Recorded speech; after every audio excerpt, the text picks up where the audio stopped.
You cannot imagine how so glad I am myself, no? I was glad to be back. I was extremely glad to have opportunity yesterday to see, you know, one of your great achievements, you know, and I think I had a very moving day. Yeah, you saw it. I saw it, but I was telling them, my friend, the minister, and I said in my statement, the final statement done, I have a sense of mixed feelings, you know. The first is to see what I have never seen in my political and professional life, how there is nothing, has been a total destruction. So you become sad how in the 21st century you could witness such a... But then the second element that was, I think, when my tour in Agdan was good, because then your special representative showed me, you know, the plan for the future. And so you feel there is a great vision, President, future. And so you feel there is a great vision, President. So you see the dynamism, the very strong feeling of pride at the same time of new, you know, Azerbaijan always moving forward, and now with more strength. So really, I feel, you know, I feel always a friend of Azerbaijan, but this time I'm proud, you know, to be with you and trying to modestly accompany your efforts and your foreign ministry and Minister of Culture in my new mission as High Representative for the United Nations Alliance on Civilization. So thank you very much for receiving me and having the opportunity to preview what we can do together.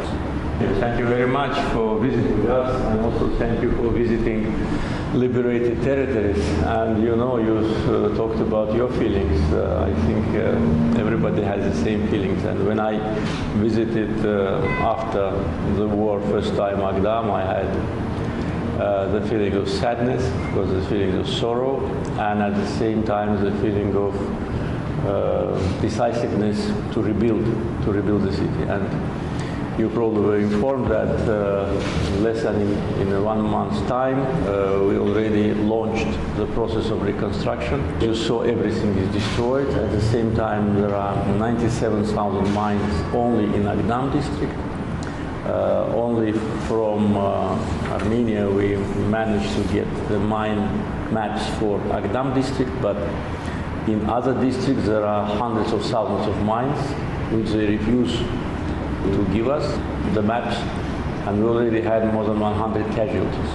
After the war stopped, almost 30 people were killed, and more than 100 severely injured from landmines and personal mines and anti-tank mines, including 2 journalists who died at the beginning of this month. And you know, they destroyed the cities not during the war, the First Karabakh War, but after.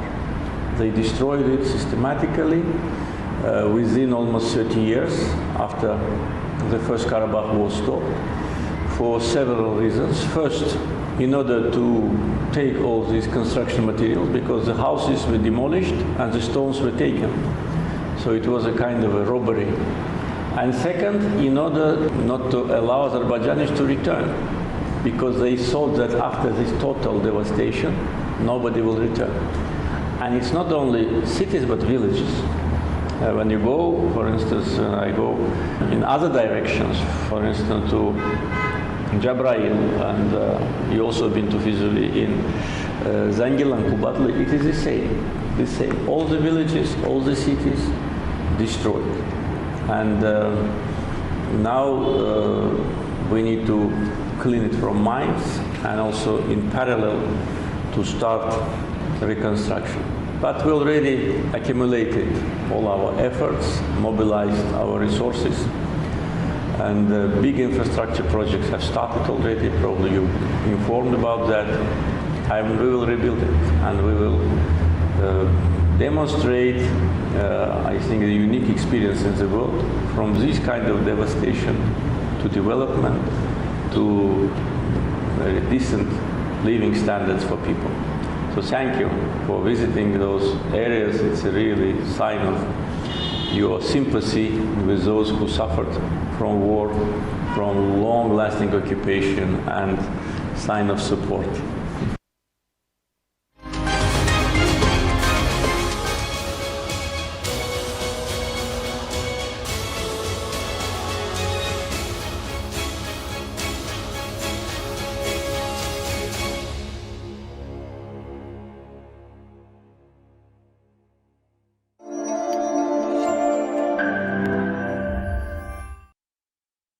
Prezidentlərin sevənləri olduğu kimi sevməyənləri də çoxdur. Elə bu səbəbdən liderlərin qorunması ölkə üçün böyük əhəmiyyət kəsb edir. Görək dünyanın ən yaxşı mühafizə olunan